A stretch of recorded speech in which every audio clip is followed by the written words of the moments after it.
Mantan Kepala Badan Penanggulangan Bencana atau BNPB Letnan Jenderal Purnawirawan Doni Monardo tutup usia pada Minggu 3 Desember 2023. Selain karir panjangnya di militer, Doni juga dikenal luas oleh masyarakat saat aktif menangani pandemi COVID-19 di Indonesia dan menginisiasi sejumlah gerakan konservasi lingkungan. Doni Monardo mengembuskan nafas terakhirnya pada Minggu 3 Desember 2023 di RS Siloam Semanggi, Jakarta Selatan pada usia 60 tahun.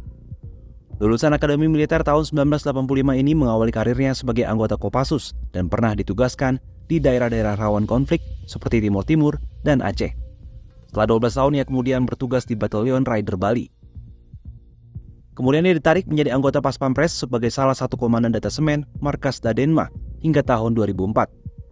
Atas prestasinya tersebut, di tahun 2010 Doni menjabat Wakil Komandan Jenderal Kopassus dan dipromosikan sebagai perwira tinggi militer dengan pangkat Brigadir Jenderal.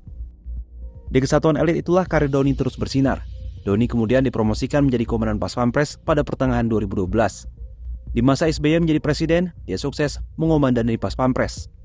Tak hanya meningkatkan kualitas seluruh anggota Pas Pampres, Doni juga berhasil meningkatkan fasilitas dan peralatan Pas Pampres.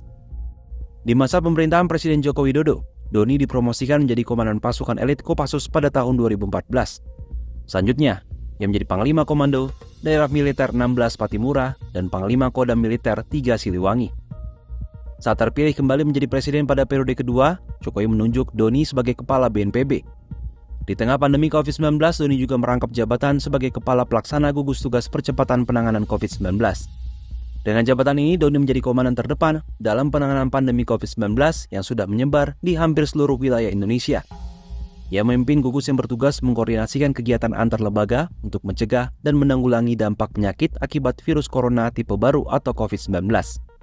Selepas pensiun dari militer pada awal Juni 2021, Doni ditunjuk menjadi Komisaris Utama PT Indonesia Asahan Aluminium atau Inalum. Meski aktif lama di dunia militer, Doni juga dikenal sebagai pemimpin yang humanis dan pecinta lingkungan. Kepeduliannya terhadap lingkungan dibuktikan lewat inisiatif program Citarum Harum saat menjabat Pangdam 3 Siliwangi. Konsep yang diinisiasinya itu bertujuan mengembalikan kebersihan dan kualitas air Citarum serta menekan kerusakan akibat dampak aktivitas publik maupun industri di depannya. Doni juga dikenal sebagai tentara yang rajin menanam pohon di kawasan militer di mana dia ditugaskan. Tak heran jika Doni menjadi pendiri dan pembina Paguyuban Budidaya Trem Besi atau Budiasi. Selamat jalan Jenderal Monardo, jasamu tidak akan dilupakan oleh bangsa ini.